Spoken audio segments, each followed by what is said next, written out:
There is no article of your food. There is no raw material of your trade. There is no necessity of your lives, no luxury of your existence, which cannot be produced somewhere or other in the British Empire. The British Empire was the largest and richest the world had ever known. It covered a fifth of the Earth's land surface and included a quarter of the world's population.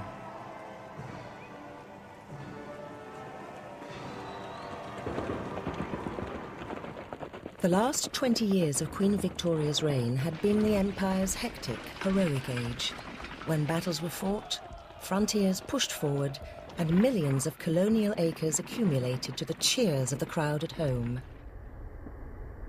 Imperialists of that period had no doubts about the right of the British to rule.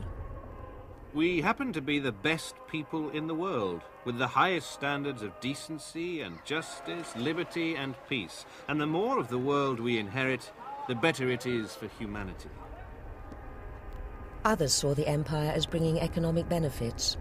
The millions of people in the British colonies were a guaranteed market for the goods pouring out of Britain's factories. It also guaranteed a supply of cheap food and raw materials. Tea from India, rubber from Malaya, cotton from Egypt, cocoa from West Africa. The bonds grew stronger and tighter. Governing the empire also provided a huge number of jobs for men from the upper and middle classes. Many of them were good at what they did, but good for little else. This is how they had been educated, for the public schools were geared to the needs of the empire, not the economy. Nor did imperialists of this period mix much with local people.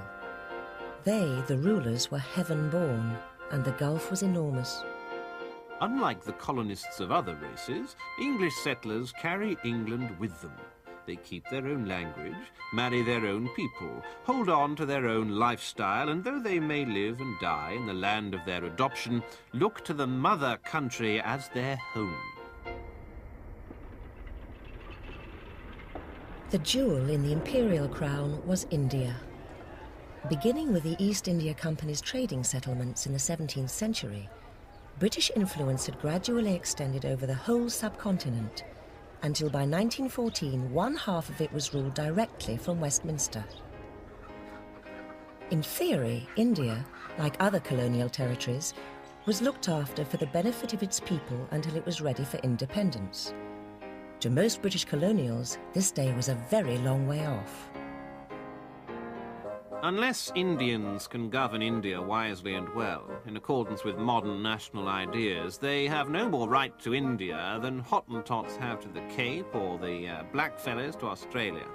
In my opinion, Hindus would never govern Hindustan half, or a quarter, or nay, 1/10 as well as Englishmen.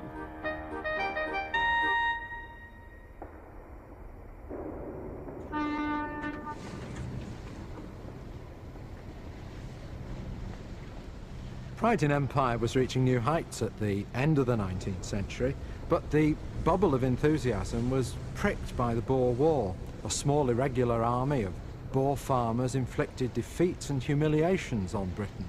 The war dragged on at immense cost.